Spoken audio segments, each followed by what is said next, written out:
Hi, my name is Ella and I'm an artist and I do makeup. It doesn't matter if it's makeup on my face, accessories, fashion, a canvas, or my iPad. I'm just an overall creative person.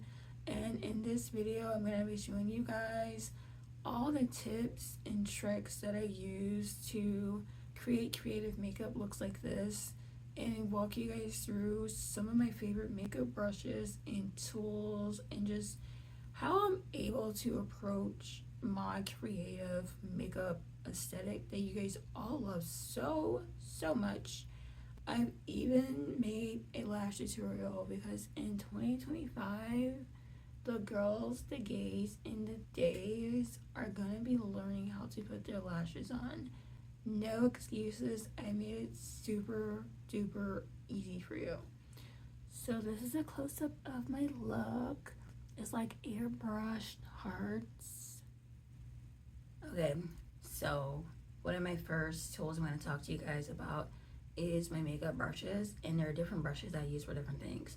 So these are not necessarily makeup brushes. You know, I use makeup brushes for makeup, but the brushes that I use specifically to do creative makeup looks are not makeup brushes, and you will not find them in any makeup brush sets because they will be labeled under detail art brushes for acrylic artists. They look like this. They're small and you know they're meant to do details, and you know you can do a lot of line work with these.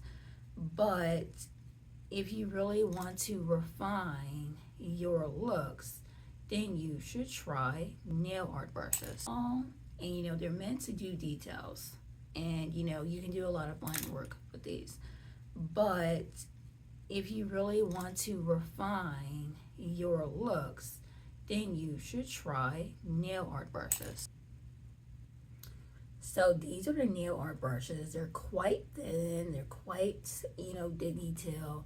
These are the brushes that the nail artists use in the nail salons to get those tiny little details on your nails.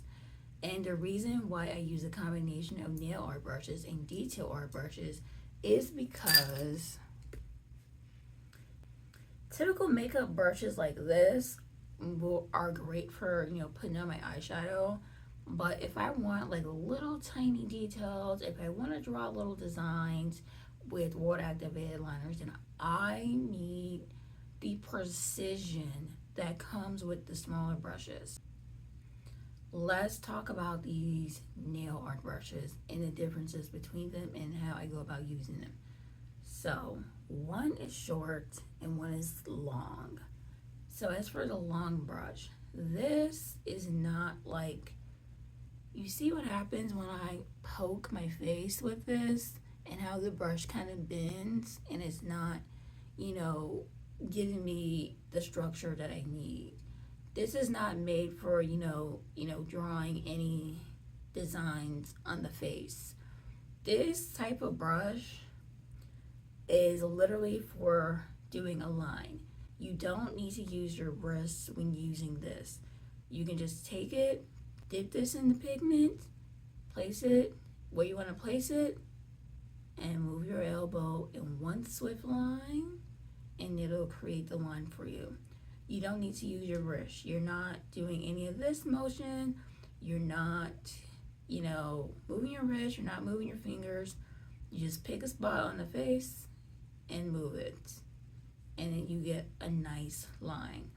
Now, as for this brush that is smaller, this brush, when you know added water, pigment, or whatever to it, I can, you know, like, yeah, the brush is kind of bending similar to the other one, but it's less bending because it's smaller, and I can do like more structure, more detailed looks with this brush. So if you really want to fine tune your looks, then I highly recommend you try nail art brushes and detail fine art brushes. But I think the nail art brushes are better than the detail art brushes in terms of precision and really fine lines.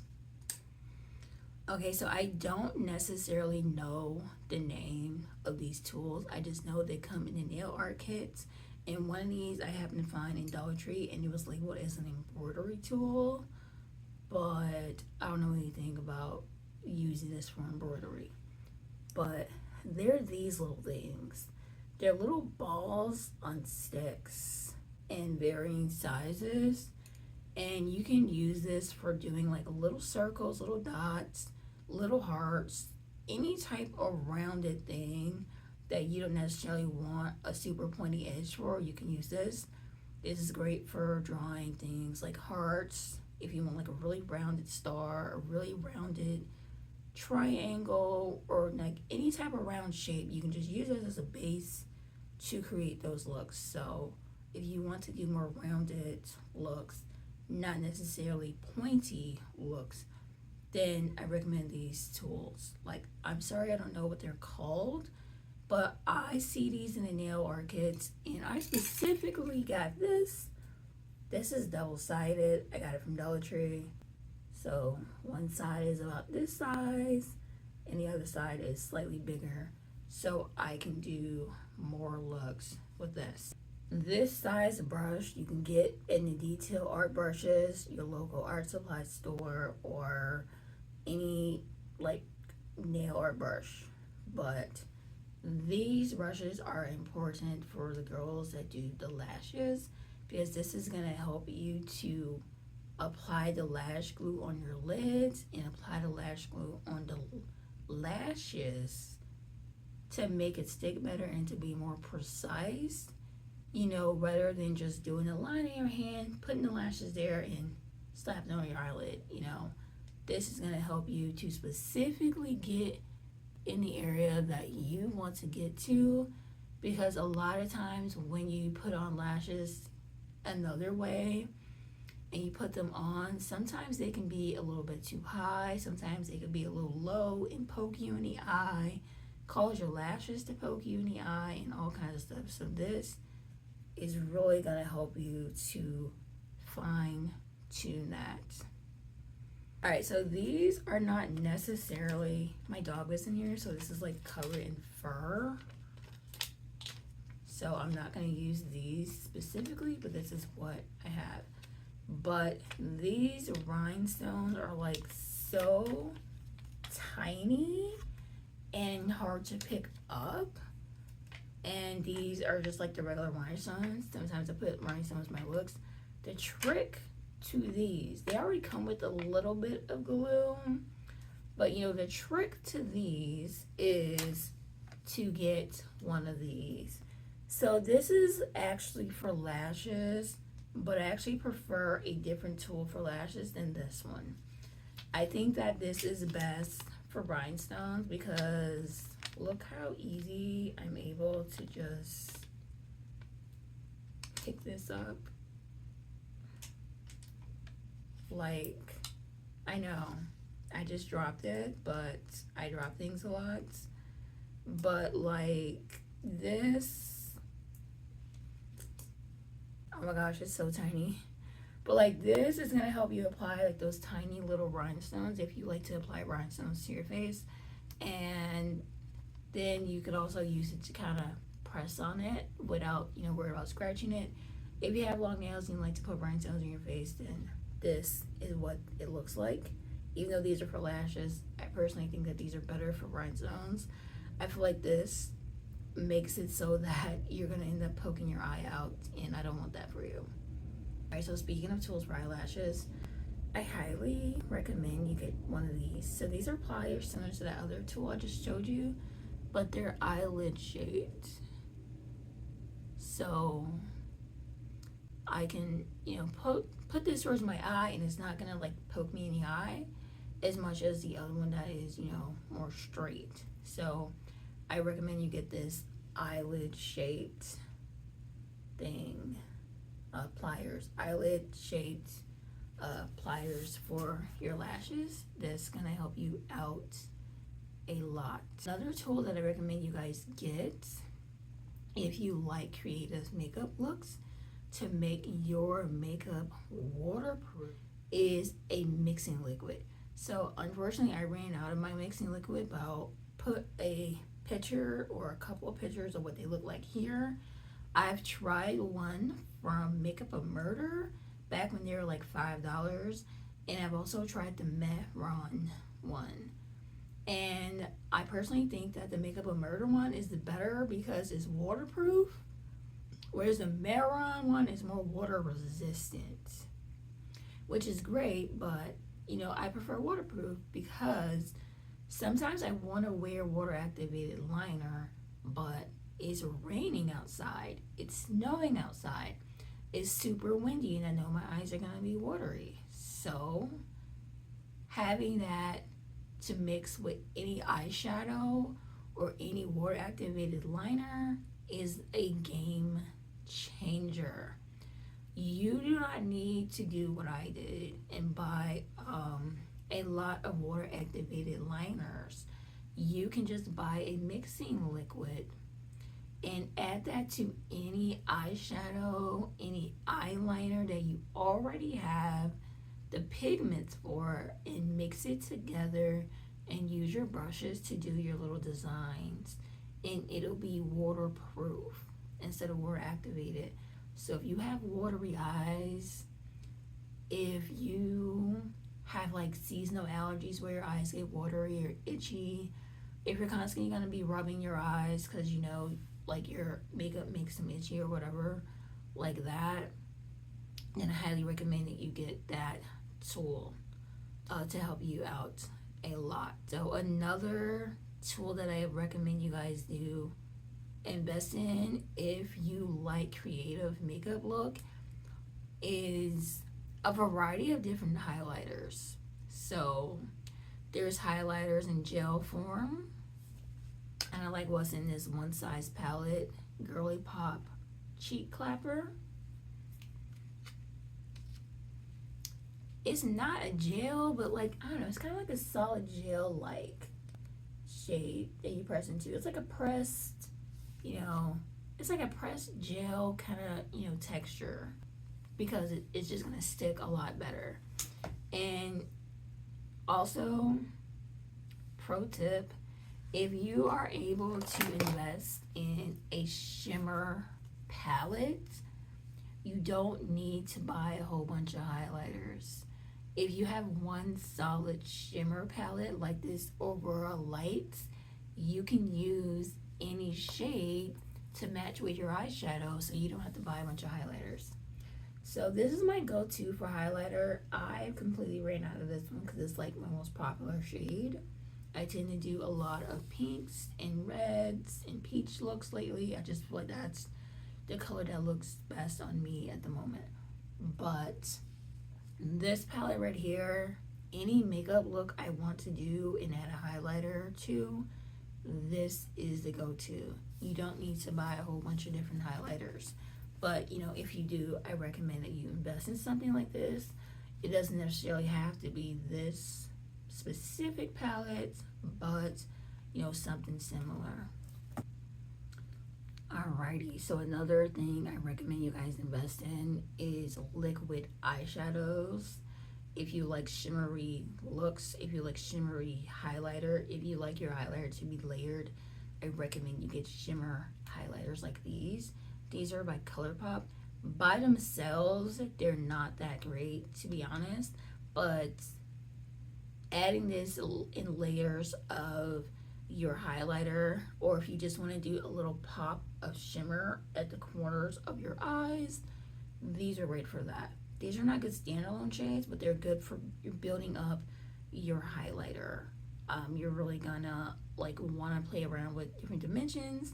You can put these in your cheeks, your lips, your nose, your eyes, wherever you want to shimmer. These will add like a little pop of colorful, shimmery vibes to the mix. Okay, so another thing I recommend you guys do for your makeup, whether you want to do creative makeup looks like me or not, is invest in a concealer and a bronzer. There is a difference between these two. This is going to help you to contour your face, and this is going to help you to blend your contour with your foundation to create like a smoother finish While the naked eye cannot see the difference, but you will notice the difference in your routine if you switch these two interchangeably, or if you use this to tie this in together. So that is what I use. If you like your blush to be just as pigmented as, if not more than, your eyeshadow, then I highly recommend you layer your blushes. So first, we want to start with liquid. I have the e.l.f. Cameo shade. This is like a Juvia's Place dupe. So that's what I started with. And then this. So this is what I mean by layers, because there's levels to this. So this is like a cream, and this is a powder. Liquid, cream, powder, in that order, okay, before your highlighter. I didn't put on my highlighter just yet because I wanted to, talk to you guys in this video about stuff. Fluffy brushes, okay, fluffy brushes. Let's talk fluffy brushes. So this type of fluffy brush can be used to wash off your baking powder after you bake your paste. You can just use this to brush everything off. Or, if you use like a powder foundation, which I haven't used in years, you can use this to kind of brush off, the excess. Great. As far as like foundations and concealers, I recommend, so as far as foundations and concealers, I recommend like a firm, round brush. You want to be able to just do like soft little pats and circles, like literally why they call it beating your face, because it's like you're beating your face with your stuff, and you blended it in and making sure that it fully absorbs. Your skin is going to absorb the foundation and concealers a lot better with like a firm round brush than they are with like a loose fluffy brush. Like this type of brush isn't really like for liquids, is more so for like powders, because it's to brush things off, and this is to pat things in and like pack the pigment into your face. If you use one of these instead of one of these to put on your foundation and concealers, then it's not going to have the same type of application. As far as blush goes, so I like to use a combination of the firm round brush. Actually, I use this one. This firm round brush that's slightly curved, and these type of brushes here, because this is great for the liquid blush and blending in my concealer. Like that's what this is for, like blend my concealer up and you apply the blush and everything. And then this is like if you want a light blush, a light contour, a light bronzer, this is for like putting it on there. Also, if you want your highlight to be highlighted, then I highly recommend you use one of these style brushes instead of one of these style brushes for your highlighter, because it's just gonna like pack that pigment in more and allow you to blend better. Whereas with the fluffier brushes, the pigment is gonna stick to the brush more and like kind of brush away. If you just want to brush on your highlighter, then sure. But if you want to like really pack in that pigment, then you need like a firm round brush like this. Get into cut creases. These are like the flat, arched brushes that you're gonna want to use for your cut creases. One that is, particularly flat, like this one right here. The white brush is flat and this one is kind of fluffy. You're gonna want like a flat, arch brush like this to do your cut creases, because it just fits right in this area, and then you kind of turn it and shape it a lot better than like a fluffy brush. So that is what I recommend for that. You can use lash glue if that's all you have, but I highly recommend So you can use lash glue if you want, but I highly recommend you try getting a glitter glue if you like loose pigment glitters, because it's gonna stick to your eyelid a lot better and not, you know, I don't not peel as much, and you're gonna have a lot less fallout, and it's gonna last you for hours, and including on like hot summer days. So there. You can try buying stencils and stamps. I bought some stencils a couple of years ago, but to be honest, they're kind of big and I don't really use them that much, but they do make smaller ones in like the arts and crafts sections. Those are kind of hit and miss. I wouldn't recommend using stencils with any type of like water activated things because it can just be a mess, but you can definitely use stencils for like any type of pigment, any type of press eyeshadows. Okay, so another thing I want to say is if you are using, let me see if I can find it. If you are doing any type of face paint and you're using a cream textured palette similar to this Athena one that got really popular on TikTok shop and Amazon, like the colors are like this, and you want to do like face painting, body paint, you need to set it. And setting powder, depending on what type you use, may or may not work for this, and it may still feel wet and you're gonna be like, oh my gosh, this doesn't work, this is overhyped.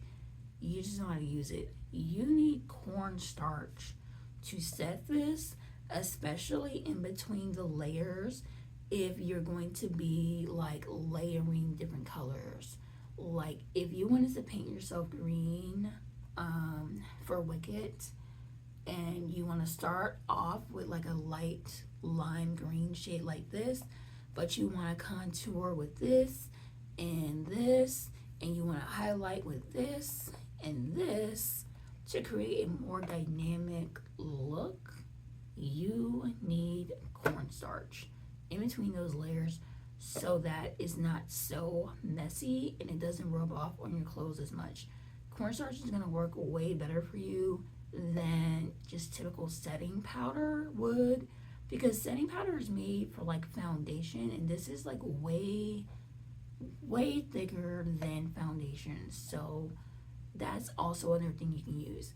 You can also use this as an alternative to any type of water activated liners, but you do have to set it, especially if you're doing, you know, a lot of tiny little designs, because it's very easy to mess those up. I know this is kind of a long video, but these are all my tips and tricks that I use to do my creative makeup looks that I post a lot on the internet, and even ones that I don't post on the internet. If you ever see me and you're like, oh my gosh, I recognize you because of the way you do your makeup, the way you do your eyeliner, like the shape of your eyes, like I recognize you from a mile away. These are things that I specifically use to help me achieve those things.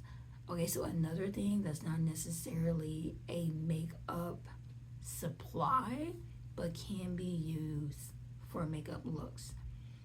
So if you want to do any type of perfect shapes like hearts or circles, you could find any type of cap. So this is a cap from like a gel pen that I'm trying to hold without holding. This is the top of one of my detail brushes, and you see it's kind of like a straw here and here. You can dip this into any type of pigment. I wouldn't recommend like a powder, but like any type of liquid or cream, and create little circles on your face. And this is great for bubbles. Like if you ever wanted to do a bubble type of look, you can just take this, dip it into the pigment, and apply it to your face, so you don't necessarily have to worry about holding a brush and like trying to draw the perfect circle. you can just find a perfect circle to get just the outline. So any type of small cap, say you have at home, whether it be a pen cap, a pencil cap, it can be this concealer cap in varying sizes. That is what a lot of people are using to do like their bubbles or like circle looks without having to draw it. And that's how they're able to maintain the same size and shape consistently, is by using, you know, tops, like random tops of things. It could be a marker top, it can be a, I don't know, top, a cap, it can be the top to your eyeshadow. Just, you know, just kind of use it as a base and play around with it. Look around your house, and if you see anything that has an interesting shape, interesting texture, that is safe to put on your skin, like, I don't know, like I used confetti in my last look from Dollar Tree. That's not necessarily a makeup supply, but I used it in my makeup. And I don't know, you just have to be creative, use what you have, and go from there and just play around with it. But yeah, like, comment, subscribe, and I hope this was helpful for you. Okay, so I was about to start editing this video, and I thought about another art supply that I wanted. It's not an art supply, it is a beauty supply that I wanted to edit in there. It is not a makeup supply. I did cover the name of this with a sticker because it is a slur. I did not know that this was a slur at the time. It is a G slur for Romani people. It was like called That Love, G Love. And it was in February 21 years ago, like 2021, 2022-ish. And it looks like this. I don't think that they sell it in Forever 21 anymore, but I got it because it has like these mermaid vibes. I'm gonna try and pick up some and like show you guys in my hand. They're just like these little flaky things that are iridescent, you know, green and blue and glitter. Sometimes if I want like a mermaidy look, then I will just add some glitter glue and apply these to my face as a highlighter, like on my cheeks, and it's just like really pretty. I'm getting some on my chest accidentally because it's on my hands, but this isn't necessarily a makeup tool or supply, and I don't exactly know where you can get this because I'm pretty sure that Forever 21 no longer sells this. But like, if you see some type of small fun confetti like this, you could also use that kind of like a glitter if you just like want a more unique 3D texture look. If you want to know how I did my makeup to look like this and you're interested in creative looks, then watch the rest of this video and I will walk you through the whole process. I did a time-lapse video and then I'm going to do a voiceover showing you how I was able to get like the texture and these hearts to have that sort of like airbrush like aesthetic. I'm using white water activated liner as a base. I'm using this tool right here. I don't know what it's called, but it's like a ball and a stick and it's double-sided, different sizes to get like these perfectly rounded shapes. And then I start in the middle with a dark red and I blend it out with different shades of reds and pinks and peaches to create that blurring effect that you see in those airbrush looks. So if you're curious to see how I did my makeup and you want some tips and tricks, or you just like watching people do their makeup, then this is the video for you. Stay tuned. I will see you guys later. Thanks for watching. Bye.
So I'm going to be starting off with this One and Only palette from ColourPop with their deepest shades of red as a base.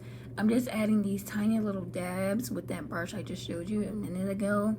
And it doesn't have to be even because I'm going to blend this out with different shades of brighter and lighter reds and pinks. So we're starting off with the deepest shade of red, but I'm also adding some deep shades of pink from the other ColourPop palettes that I've showed you guys, the Flirty Talk and the Love palette. You know, I'm just going back and forth between those three palettes to create this look. So we're gonna start from darkest to lightest, and we're gonna lightly blend and brush towards the outer edges of the hearts. And you don't want to fill in the heart all the way because we want to create the illusion of an airbrushed bubble look, similar to the backdrop that I just showed you guys a minute ago. And from a distance, it is going to have that airbrush effect. Up close, you may not see it, but you know, once you step back, you know, a couple of feet or so from the mirror, you're definitely going to be able to see that effect. And then after I filled this in with different shades of reds and pinks, going from darkest to lightest, I am tracing the outer edges with white. Not all the way, just a little dab here, a little dab there. One on like the top part of the heart and one on the bottom on opposite sides, because that's going to create this glowing look. From a distance, that makes it look like these are glowing airbrushed hearts. So I'm going back and forth between zooming in and zooming out because I want you to get more of the full picture and how I'm able to do this look. So after I did my airbrush hearts, I'm going over this with some red freckles. A lot of you guys asked me for freckle tutorials, and I don't really have a tutorial. I just do it along with whatever makeup look. So even though you can barely see it, I did go ahead and start with like a bright red water activated liner. And now I'm going over with like this pastel pink, similar to the heart shades. And the contrast between the pastel pink and the red that doesn't show, they're both going to kind of like play into each other. Like the dark red is going to make the pinks appear brighter, and the pastel pinks are going to appear more pastel while being right next to a darker shade. So up close, the red kind of blends, but from afar it doesn't. And here I'm just using my detail brush with pastel purple, and I am going ahead and using the tip of the cap for the detail brushes to make my O's, because I want to XOs, because this is like a Valentine's Day look.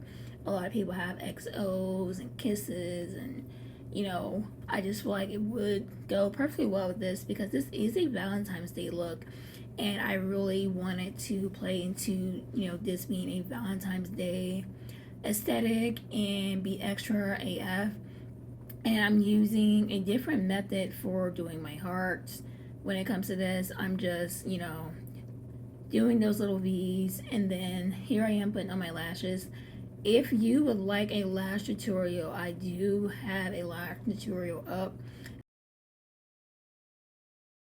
Okay, so I twisted my hair last week, but I still have that weird chemo hair that doesn't quite hold twist. And a lot of them have come out. Like they just, like, it's a lot of like half twist, half frizz. A few parts of my hair are like really straight, but like this is what my hair is looking like. So this is a close-up of my look. It's like airbrushed hearts. I have like XOXO over here. I have my freckles. I have like little hearts up here. You know, just pastels and reds and purple.